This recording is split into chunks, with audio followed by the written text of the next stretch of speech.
Saya cerita sedikit pengalaman saya semasa di Aceh, tuan-puan, dalam 4 hari 3 malam.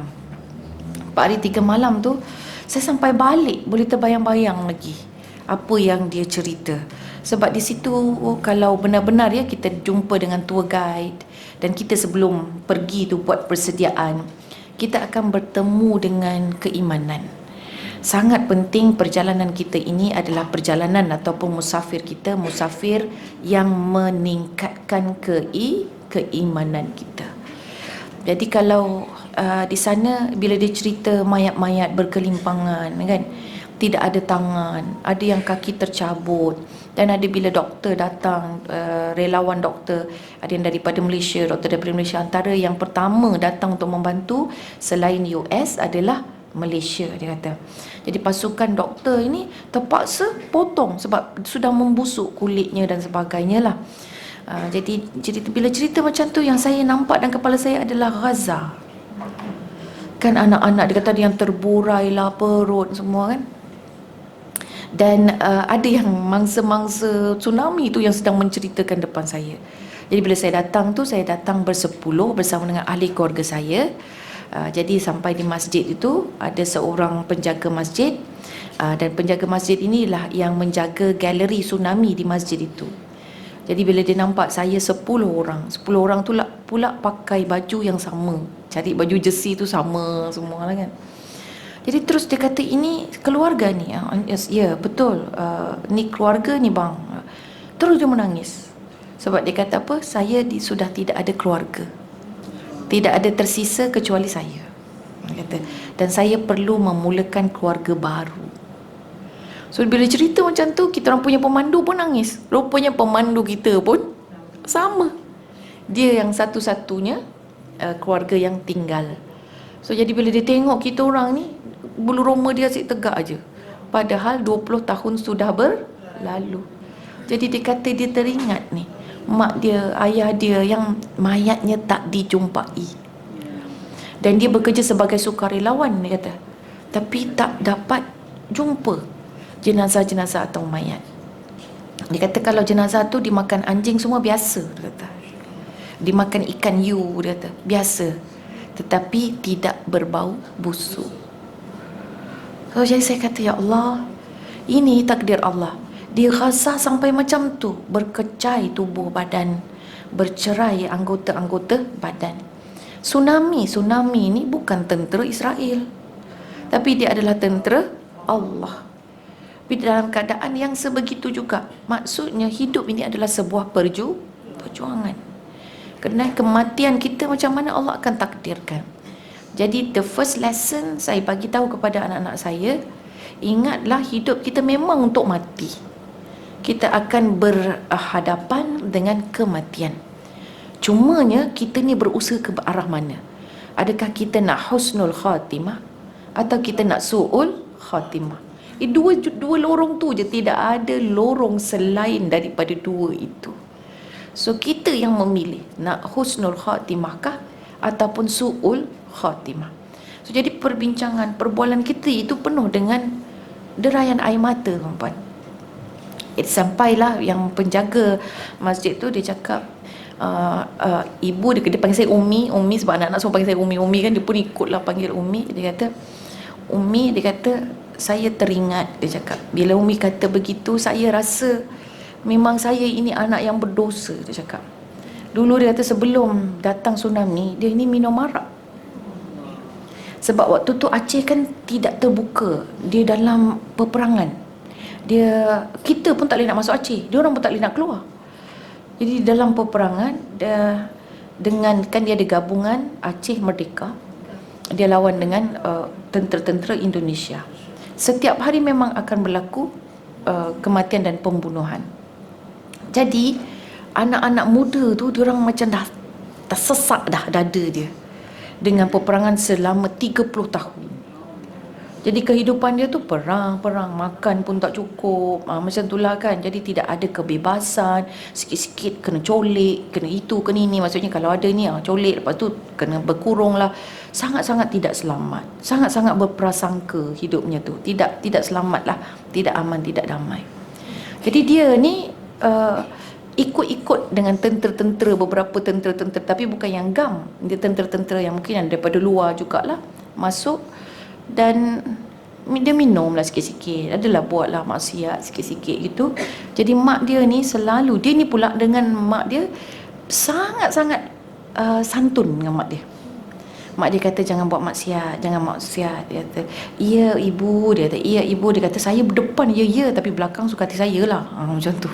Dia macam gitu. Dan kemudian dia kata pagi yang dia kena tsunami tu, mak dia bekalkan makanan dan mak dia memberikan satu nasihat. Mak dia kata, ingat ya, jangan buat maksiat.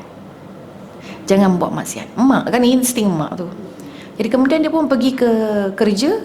Tak lama tu dia dapat berita ada gempa. Jadi bila gempa ni, dia pun tak ada tempat nak duduk kan. Dia mula dengan gempa dulu. So bila gempa, dia terus teringat keluarga dia dekat rumah, mak dia, nenek dia, lepas tu adik-adik dia. Jadi dia pun lepas gempa senyap sekejap, dia pun lari balik. Jadi bila lari balik, lepas tu dia nampak, dia kata masih lagi nampak dekat pandangan mata dia walaupun telah berlalu 20 tahun. Mak dia sedang mendukung anak saudara dia, 2 orang. Lepas tu bawa beg yang daripada kain. Kan dulu orang mana ada beg, kan dalam peperangan tu kan macam kain yang dia gulung tu, dia simpulkan. Jadi lepas tu bila dia keluar daripada rumah tu, dia pegang mak dia pegang adik anak cucu anak saudara dia. Jadi dia pun lari. Lepas tu mak dia tarik dia pergi ke masjid. Mak dia baru berpijak satu kaki dekat masjid. Lepas tu terus dia pun cakap, mak nak buat apa pergi masjid? Dia kata, ni masjid tak ada apa-apa, masjid tak boleh nak bantu kita. Masjid tak boleh nak tolong kita. Jadi mak dia kata, ya Allah ampunkan anakku. Tapi mak dia ikut anak dia. Mak dia tak masuk masjid. Jadi sampai dia kata, mak naik kereta. Kita tunggu di sini kereta. Jadi dia tunggu satu tempat nak tunggu kereta. Jadi mak dia kata, adikmu, baru teringat adik dia umur 12 tahun tertinggal. Dia pun patah balik. Bila dia patah balik, dia kejutkan adik dia pun bangun. Lepas tu dia kata, siap dik. Tiba-tiba dia nampak pula, sebab rumah dia belakang tu pantai, air surut, ikan pula, ya Allah punya banyak. Jadi dia berlari mengambil ikan. Dia kata ikannya besar-besar, dia kata. Lepas tu jadi dia pikul ikan di sini, ada ikan ini, rezeki. Sebut rezeki dari Allah, dia cakap. Lepas tu bila tengah sibuk-sibuk mengangkat ikan tu, apa-apa yang ada barang semua dimasukkan ikan. Jadi dia cakap, macam mana ni, pergi ke mana airnya? Rupa-rupanya daripada jauh dia nampak air tu dah macam ular senduk, tinggi sampai dia kata pokok kelapa tu 2 kali. Jadi lepas tu dia pun terus berlari tak sempat berlari macam mana, air dah sampai. Dia nampak air itu melambung adik dia sendiri. Lambung adik dia. Jadi bila lambung adik dia, dia pun sama kan, terlambung. Jadi terlambung, ikan apa semua yang dia pegang tu terlepas. Terus dia pun dibawa oleh air. Dia berpautlah pada sampah-sampah apa semua. Waktu sekejap tu terus terpampang dosa-dosa dia. Dia terpampang dosa-dosa dia. Terus dia pun dia tak lagi sebut la ilaha illallah. Dia tenggelam dalam air. Masa dia tenggelam dalam air itu, dia terdengar zikir la ilaha illallah, la ilaha illallah, macam tu. Jadi akhirnya dia kata dia memang tak boleh nak buat apa-apa.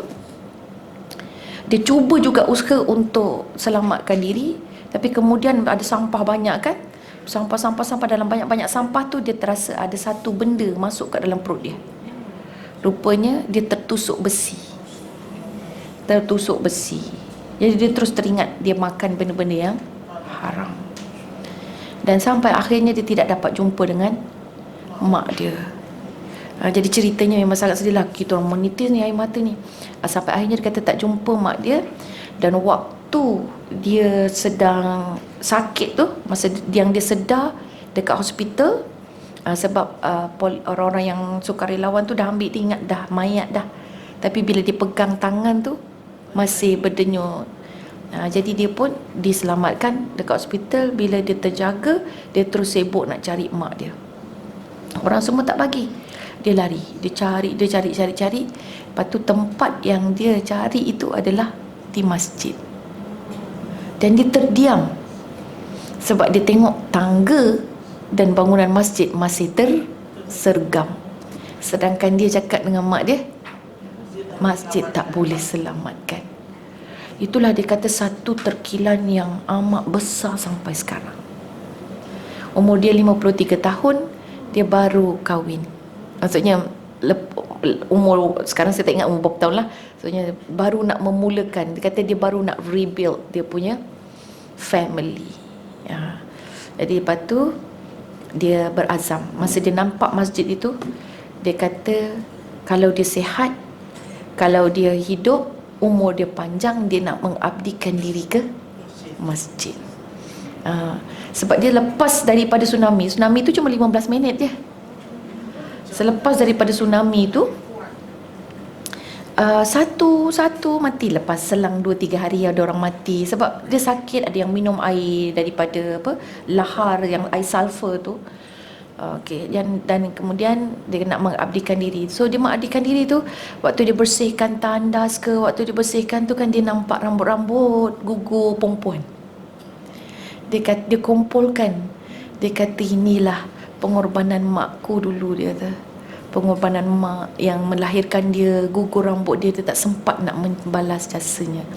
Jadi masa dia dalam laut tu juga dia terdengar mak dia punya suara, ya Allah ampunkan anakku. Itulah ceritanya.